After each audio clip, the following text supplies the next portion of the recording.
Have you ever thought about the great number of love stories in the Bible? From the very beginning, we find God, man, and woman.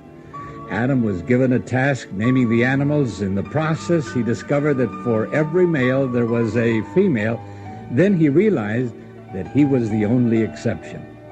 Perhaps God wanted to impress on him the importance of what he was about to do, provide a helpmeet, a companion, a wife. It's interesting to note that God's last act of creation was a woman, a gift to man, making his world a world of love. The stories of love continue throughout the Scriptures: Abraham and Sarah, Isaac and Rebekah, Jacob and Rachel, and so many more. What incredible love stories these are, each one recorded for our benefit and showing us God's great gift, because he was the one who thought up love in the first place. When I was 28, the Lord saw fit to take my wife. I was left with 3 children and a giant heap of loneliness. For 2 years, I looked around and felt like Adam, the only man without a mate. But the God who fully understands his creation and had created Eve brought to my empty garden a woman named Carolyn. Those of you who have had the joy of knowing her know what I mean when I say a man never had a sweeter, more loving, more devoted helpmeet for the task God has assigned me to do in Latin America. Now, here's Carolyn. I was born in Oregon many years ago now, since I'm a grandmother and all those good things. My father was a pastor of little rural churches all through the Oregon and Washington country. By the time I was in high school, we'd moved up to the northwest part of the United States, Washington, close to the Canadian border, and that's where we were while I was in high school. During that time, I started really finding out who the Lord Jesus was as far as I was concerned. Was he the God that my dad said he was? And I started becoming very much interested in those things that my dad taught. And so at that time in my life, I said, okay, Lord, I do love you, and I want you to use me. If there's anything in this whole wide world you can find for little old me to do, here I am. Let me do it. And I started looking for what that was. Got really involved in high school, being a Christian in a non-Christian world. And God really blessed us then, and it was exciting. So I was really getting excited about walking with the Lord. And this little 50-member church that my dad was pastoring had a family there who had some missionaries that they supported in Cuba, named the Thompson family. It was their year to come home on furlough when I was a senior in high school. And here they came, Les, Mary, and 2 little boys named Kenny and Danny. I became the babysitter for this missionary family as they came home to go on deputation meetings and do all those things that missionaries have to do when they come home on furlough. I heard Danny say his first word, which was Popeye. No big deal, but I mean, it's interesting that God lets you have little tiny smidgens of things that you hang on to as good memories before you ever know it's important. And that year when they came back to be with Les's in-laws, he decided he should go back to college and take up some journalism courses. So he was busy in college. His wife played the violin, he sang, they did a lot of things, and so I became that little babysitter that was always available and handy for them while they went off to do their things. It came to be May, and it also was the week that Les was taking his finals for all of his journalism classes, and Mary got sick. And someone came and tapped him on the shoulder and said, you have an emergency call, please leave everything and get home. He rushed home to find his wife too ill to walk, helped carry her to the car, got her to the hospital. She was 8 months pregnant, and it was like a Monday morning. And I knew God was going to save Mary's life. After all, how many missionaries are there in this world? And I knew God was not going to take Mary because, after all, he needed her. And they had 2 little children, and I knew that they needed her. The word got out all through our little town, and we weren't that big. All of our little churches went to prayer, but she got worse and worse. And the week progressed. A Sunday afternoon came of that following week, and I remember being in our youth meeting, playing the piano and being enthusiastic, and also at the same time really praying that God would spare Mary's life. And after our meeting was over, Mom was standing outside the door waiting for me, and she said, Carolyn, before you go into church, I want you to know God has taken Mary. And I thought, no, that just can't be true. I just didn't understand all of God's ways as a young girl. And I thought, well, why would he do that to someone that's wanting to serve him and has just begun their missionary career. Now what does this mean, God? Now I'm not so sure if I want to serve you after all. If all you do is just to knock you down and take you away when you get ready to start serving, that's a heavy-duty thing for an 18-year-old girl to think about. Back up it a little bit more. She was pregnant, and it was a Sunday afternoon and a beautiful May morning in northwest Washington, and a doctor who had been taking care of Mary had gone on a picnic. And all of a sudden he said, I think I better go back to the hospital. There's one patient that's not doing very well. I need to check up on her. And at that very moment, Les and his father-in-law were at the hospital, and they said, it's time for us to go get a cup of coffee. The nurses are coming to do some things. We'll go down and get some coffee. We'll see you in a little while. And so Les was going down this little 2-story hospital elevator. As this doctor was arriving from the picnic, he was coming up on the other one. As he came out of the elevator onto that second floor, the nurse was coming rushing out of Mary's room saying, we've lost Mary. If there were just a doctor, we could save the baby. And here came the doctor. God's timing is so perfect. And so without Les being there to be traumatized in the agony of a lost loved one, he wasn't there, and the doctor was, and they spared Greg's life. He was born post-mortem, and there were, 3 minutes before there's no more chance for a baby to stay alive. And so a miracle happened that day. He's still called the miracle baby in this little 2-story hospital in northwest Washington. All these things were tumbling in on my young life, and I wondered about God's ways, as I said. But I was a senior in high school, and it was my week to graduate, and we were planning all kinds of parties and things, and I moved along, went camping with my friends, did all the things, and I remember seeing the funeral procession going by and that gripping feeling in my heart, how come, God, and not understanding it all. Well, I had a scholarship to go to Seattle Pacific University, and I was looking forward to leaving home and becoming the young lady that God was going to use. And just a few weeks before school started, Mother got sick. She couldn't take care of us or the rest of my family, and so I wrote this dreaded letter to the college and said, could you wait for me to come the next semester? I feel like I really need to stay at home and help out in the family, explain the situation. Would it be all right? And they wrote back and said, fine. And so all my friends went to college, and I stayed home. Boy, did I have a pity party for me. I mean, I started cooking and cleaning and doing all these things that you're supposed to do when you get married. Who was thinking of marrying anything, at that point in life? And I didn't know that when I had said, Lord, don't forget, I want to serve you. And then I'd say, Lord, when I got to this point, did you forget, Lord? I was going to get prepared to do something for you. And here I am stuck at this house now doing funny things that I had no intention of doing. And along with doing that, 3 mothers came and asked me if I'd babysit their children. They'd gotten work, so I started babysitting, and this was getting more and more like I ought to get married and settle down, I guess. And I didn't know that this was a crash course in home economics that God wanted me to have. I had no idea. Don't ever distress over the things that God puts in our lives. They seem to all have a purpose, especially when we say, Lord, use me. Let me do what you want me to do. God is not a God of mistakes. Well, Mother came back home from the hospital after a lengthy illness, and I decided, I'd really like to go to Moody Bible Institute. I wonder if they'd let me go there and I could learn a little bit more about music and Christian education. I'd love that. And they accepted me, and I was able to go. And so I took off on the big journey of my life across those mountains to see what else the world was about. Les, in the meantime, had returned to Cuba and moved in with his brother and family, and there she was trying to take care of 5 children under 3 years of age. In the meantime, Castro was up in those hills looking for a way to come on down and take over, which he did. Les had a radio program at the time, and he decided that it was time for the people in Cuba to know what communism was. And so he started giving a very thorough course on radio of what is communism. He didn't say Castro was, but you could make your own deduction. And so the people decided that were running Castro's thing to come and make a little call on Les Thompson and ask him to please leave. He wasn't welcome there anymore. So Les had to pack up and leave his children with his brother and sister-in-law, and went to Costa Rica, where he continued his missionary work. Every few months he was able to go back as a tourist and visit, and one of the times when he went back, Kenny, who dearly loved his daddy, and even though he didn't understand all the things that had happened in his life, knew his dad had gone through a serious loss. And little children have wonderful perceptions. And so he would always, if he could, just be close enough to touch his daddy's leg, hang on to his daddy's arm. If daddy would sit down, he would sit down. He wanted to be a comfort to his daddy. But anyway, Les borrowed a car and took Kenny for a ride. And as they were driving along somewhere down there in Cuba, where I've never been, he said, Daddy, don't you think Jesus has had Mommy long enough, and he could send her back now so we could all be together again? And Les's heart just crushed a little bit more. And he thought, well, now what do I tell a little 3-year-old? And how shall I do this? So he said that's when something started going on in the back of his head, and he thought about Carolyn, that babysitter back in the Northwest, who was this silly little girl that had babysat for the children.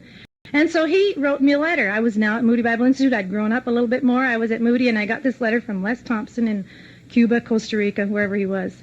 And I remember reading it and going, oh, isn't that nice? And plunked it right in the garbage can. Didn't answer it. I thought, well, that was nice, and that was the end of that.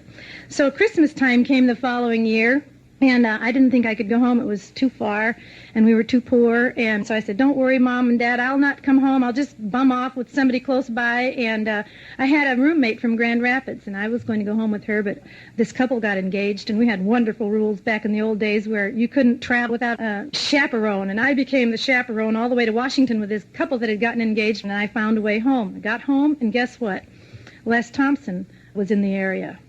And he made a long-distance call to my house, and I remember his saying, do you know who this is? And I'd say, I guessed every boyfriend I ever had, and there wasn't any of them. I didn't know who he was, and he finally had to tell me, this is Les Thompson. And I went, oh, Les! And he thought that meant I was in love with him. So he came roaring to my home from another town. As he was arriving, a florist had just arrived. One of my other boyfriends had decided that he was glad I was home, and he'd sent me flowers. Les intercepted the florist and came to the door with a box of flowers from another person to give to me. I said, I was embarrassed to death because they weren't from Les, they were from this other, and I can't even remember his name, but anyway, it doesn't matter. And I said, where are the children? He said, at my brother-in-law's house. So I backed out of our living room, put my coat on, and went out the back door and went to see the kids I babysat for. I figured he'd come to see my dad. All missionaries want to see the preacher and, get a meeting. So I thought that's what he was there for. So I sneaked out the back door. Meanwhile, Les is in the living room making small talk with my father, saying, oh, thank you, Lord, she loves the children. And I didn't know that I was meeting all the criteria on his little list. So Christmas came and went, and he made all kinds of funny excuses. I didn't catch on to any of his funny little ways. He was a missionary kid, remember, and then his parents sent him to Prairie Bible Institute, and in those days when he was there, the girls were here and the boys were there, and never the twain met. And he did not know how to be a normal, sociable person. He just thought you smiled and that was it, I guess. I don't know. So anyway, and I didn't know about his ways. So at the end of the Christmas holidays, he said, well, would you write to me? And I said, shoot, if you write me first, I'll write you back. So I thought, well, that's a good way to get rid of that one. And I got on a train to go back to school, and it was a 3-day train ride. And when I got back to school, there were 3 letters waiting for me from Les Thompson. And now the lights went on. I thought, oh, I think maybe there was something more. And I got scared to death. I didn't know what to do with myself. So as we did in those days at Moody, we had floor meetings. All the girls on the floor got together, especially after a big holiday, to compare notes, what you did, what we did, prayer requests, and so on. It got my turn, and I said, I have a problem. There's this man, this missionary, and I told him the story, and I got these 3 letters. Now, what am I going to do? So we 50 girls read his letters together. And then we 50 girls decided how we should tell him what I should say. So we did that. And then I got his letters, and we'd sit down again, and when I had I got this other letter. Now what shall I say? So we helped me write my letters. And we wrote less, and he was writing to us, but he didn't know that. Finally, I just got really nervous. It wasn't working out, but he seemed to be awfully, awfully persistent. And I was really scared. I didn't know too much about people like that, but he was making me nervous. So I decided I just better not do this anymore. I stopped writing. And I was going to go off on a little music tour with the choir, and so I thought I was safe. And got back from the tour, and there's this phone call from a Les Thompson. He's in Denver with his children. He says, I'm coming to Chicago. And I says, You are? Heavens. Now what am I going to do? He says, yes, would you meet me at the airplane? I said, oh, no, that's against the rules. I was so good. And so he said, well, just a minute. And he put Ken on the line, and Ken said, is my daddy coming to see you? Little 3.5, 4-year-old boy. And I said, yes. And I said, are you coming with your daddy? And I guess I created quite a problem because he wanted to come with his daddy, but now that was something for him to figure out. I thought, well, if he brings his son, he'll behave himself. After all, he has 3 children, and I don't know anything about this. So anyway, we 50 girls planned my speech, and here's what it was. I'm too young. I'm busy preparing myself to serve the Lord. and I'm just not the right person for you. Goodbye. And I was going to run. And so they sneaked me out of the school. We weren't supposed to go out at night by ourselves. It was a wonderful rule for girls at Moody Bible Institute, never to go out at night alone. Oh, that was a great rule. But this night I went out by myself and got to the airport, and I had my speech memorized, and it was way at the end of some runway somewhere that I had to go meet him. And he got off the airplane with one of those little missionary paper coats on that he'd gotten out of a barrel somewhere, and it was February. And he was grinning from ear to ear. He was so happy to see me. I thought, oh, Carolyn, you turkey. You can at least wait a little bit. Don't tell him right off. He's too nice, So I waited. And we finally argued about how to get back to the school, and we went on the most public bus transportation, subway. And he's carrying all his old cheap suitcases the missionaries carry around in his little paper coat. He was so loony, and I couldn't figure him out. He kept walking off the curb straight into the slush that was way up to his knees. He never even looked. And he just marched right into the stuff, and I thought, what a strange... And I was nervous, did not know what to do with myself. Finally got back to school, and I didn't tell him my speech, but at least he didn't say anything to me either. We were too busy. He was too busy grinning, and didn't make any sense. So I got to school, all 50 of them were waiting. Well, did you tell him? And I just burst into tears and said, I just couldn't, I didn't know how he was... And I just was beside myself with frustration. Well, the next day came, and he didn't show up, as he said he was going to. He saw what a silly goose I was, and that's the end of that. Thank you, God. Well, I got to my post office, and here was this cute little Valentine thing. It says, I'm sorry, Valentine. Little flowers are all bent over on the picture. And he said, I've caught the death of cold. I'm shivering to death over here at the Y, and I just overslept. I'm sorry. Would you meet me at such and such? And then he put less, and then he put in parentheses, P.S. Those dreaded words, I love you. Oh, now I was really in trouble. I didn't know what was I going to do? I didn't want to see him ever again, and now he told me those special words, and I knew somebody going through what he had gone through wouldn't just say that for nothing, so now I was really in trouble. Well, my girls, my 50 friends abandoned me at this point. They said, You blew it. It's now you're in trouble. You didn't take our advice. You got your own problems. They left me. I didn't know what to do, and I had to meet Les now, and we had a terrible 5 days. Every time I'd see him, I'd cry. He gave me a picture of the children, Ken and Dan, little boys with cute little white shirts on, holding little toys, and he gave this to me, and I took it to my room, and I cried, and I cried. He gave me a record he made. I looked at that record, and I cried. My roommate hated me, and I hated me, too. I didn't know what to do, and he was sweet as pie, and he'd say things like, don't you like me even just a little bit? And I didn't know what to do. I did not want to make any kind of comments or anything. I didn't know what to do. Well, he left. He had to keep on going. He was sure I was the one for him. I was absolutely, totally puzzled. When I knew that there wasn't anywhere to turn and my grades were dropping and I was not sleeping and I was getting in trouble more and more all the time, I decided, well, who can help me? Not my dean. My mother won't understand. My friends have left me. Lord, you're going to have to help me. I am awfully scared and awfully alone. Can you help this poor little girl quiet down and get back to her studies? Can you quiet the fear in my heart? Can you help me catch back up with my work again? Can you make me stop crying all the time? What is it that you want me to do? Remember, I told you I wanted to do whatever you wanted me to do. Is this it? If it is, give me courage. I don't know. I'm scared to death to make a mistake.